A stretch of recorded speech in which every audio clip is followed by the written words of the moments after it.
गुरुर्ब्रह्मा गुरुर्विष्णु गुरुर्देवो महेश्वरः गुरुरेव परं ब्रह्म तस्मै श्री गुरवे नमः।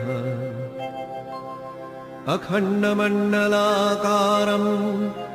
व्याप्तं येन चराचरम्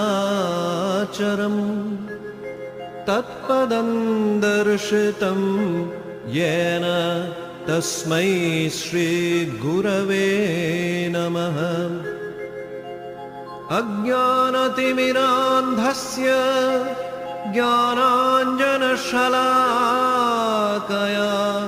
चक्षुरुन्मीलितं येन तस्मै श्रीगुरवे